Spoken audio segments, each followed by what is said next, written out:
आप सभी को मेरा नमस्कार। दोस्तों, प्रस्तुत है नरेंद्र वर्मा द्वारा लिखी हुई कविता। गौर से सुनिए और अंदाजा लगाइए कि आज का हमारा विषय क्या है। सूरज निकला गगन में, दूर हुआ अंधियारा। सूरज निकला गगन में, दूर हुआ अंधियारा। पेड़ों ने ली अंगड़ाई, ठंडी ठंडी हवा चलाई। पक्षियों ने भी नभ में छलांग लगाई।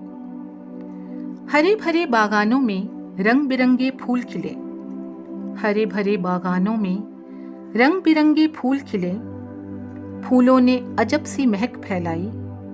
तितली भंवरों को वो खींच लाई। रसपान कर फूलों का सबने मौज उड़ाई। रसपान कर फूलों का सबने मौज उड़ाई। देख प्रकृति की सुंदरता को कोयल भी धीमे धीमे गुनगुनाई।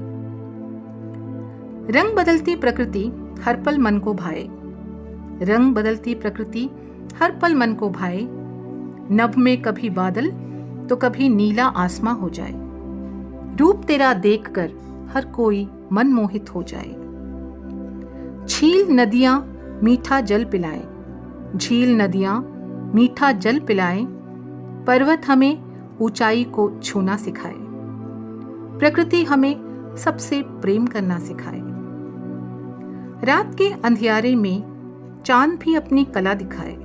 रात के अंधियारे में चांद भी अपनी कला दिखाए। सफेद रोशनी से प्रकृति को रोशन कर जाए।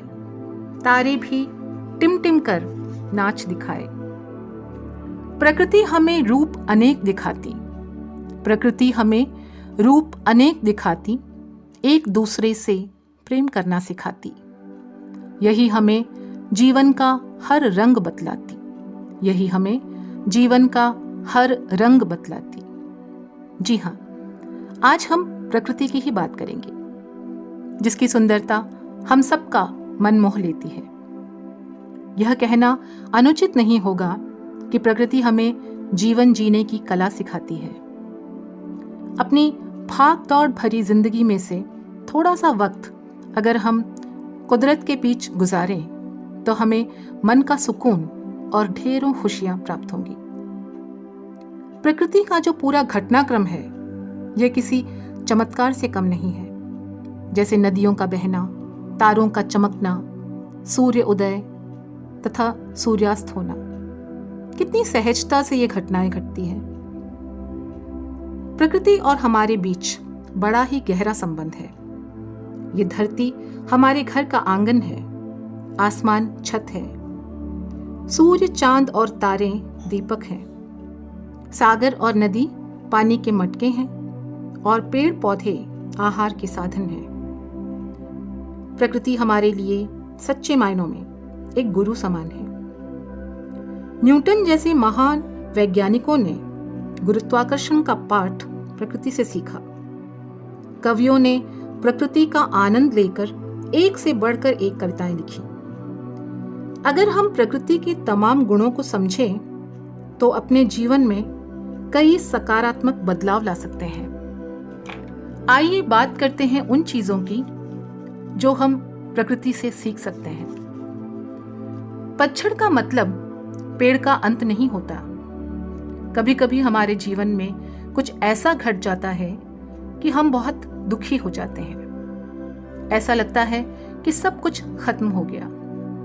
कुछ लोगों को डिप्रेशन तक हो जाता है और कई लोगों को आत्महत्या का भी ख्याल आ जाता है। जरा सोचिए, पतझड़ के मौसम में जब पेड़ पर एक भी पत्ता नहीं बचता है तो क्या उस पेड़ का अंत हो जाता है? वो पेड़ हार नहीं मानता, धैर्यपूर्वक खड़ा रहता है, एक नए जीवन, एक नए बहार की आशा लिए, और धीरे धीरे पेड़ पर नई पत्तियां आने लगती हैं और बहार लौट आती है। यही तो प्रकृति का नियम है। ठीक इसी तरह हमारे जीवन में निराशा के पल आते हैं, पर इसका ये मतलब नहीं कि हमारी जिंदगी का अंत हो गया, बल्कि वे ये सूचित करते हैं कि हमारे जीवन में भी नई बहार आएगी। इसलिए हमें सब कुछ भुलाकर नई जिंदगी की शुरुआत करनी चाहिए। साथ ही यह विश्वास भी रखना चाहिए कि नई जिंदगी पुरानी से बेहतर होगी। कमल कीचड़ में रहकर भी खुद की अलग पहचान बनाता है। इससे हमें ये प्रेरणा मिलती है कि बुराई के बीच रहकर भी हमें अच्छा काम करना चाहिए। कमल कीचड़ में रहकर अपने अंदर कीचड़ वाले गुण विकसित नहीं होने देता। उसी प्रकार चाहे हमारे आसपास कितनी भी बुराइयां क्यों न हो, हमें उन्हें अपने अंदर पनपने नहीं देना चाहिए। हमें अपनी अलग पहचान बनानी चाहिए। नदी का बहाव ऊंचाई से नीचे की ओर होता है। इसी तरह हमारे जीवन में प्रेम भाव का प्रवाह बड़े से छोटे की ओर होता है। हमें कभी भी दूसरों के सामने खुद को ज्ञानवान या बड़ा बताना नहीं चाहिए। आप में से कई लोगों ने पर्वत की चोटी पर जाकर जोर से आवाज लगाई होगी और तब बहुत खुश हुए होंगे जब आपकी आवाज आप तक लौट कर आई होगी। इसे वैज्ञानिक भाषा में परावर्तन कहा जाता है। आइए जानते हैं कैसे यह नियम हमारे जीवन में लागू होता है। हम वही पाते हैं जो दूसरों को देते हैं। जैसा व्यवहार हम दूसरों से करते हैं वही हमें वापस मिलता है। यदि हम दूसरों का सम्मान करेंगे तो हमें भी सम्मान मिलेगा।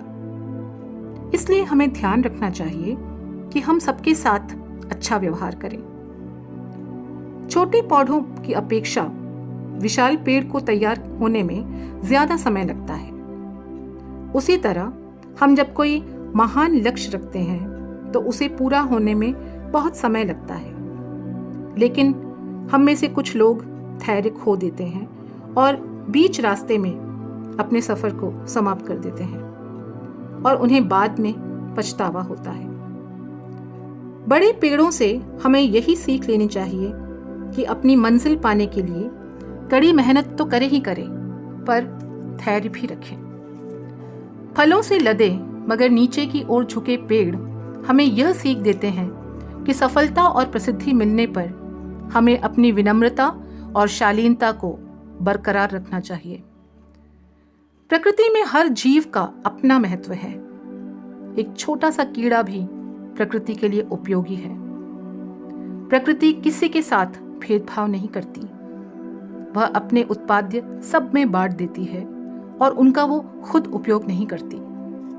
हमें ये समझना चाहिए कि जो संभावनाएं किसी एक के लिए भी है, वही सारी संभावनाएं हम सबके लिए भी उपलब्ध हैं। अगर हम अपने आप को एक उपजाऊ माहौल में स्थापित करने में कामयाब हो जाते हैं तो अवश्य एक विशाल वृक्ष के रूप में विकसित हो सकते हैं। जिस तरह एक विशाल पेड़ के बनने की सारी संभावनाएं उसके बीज में छिपी रहती हैं।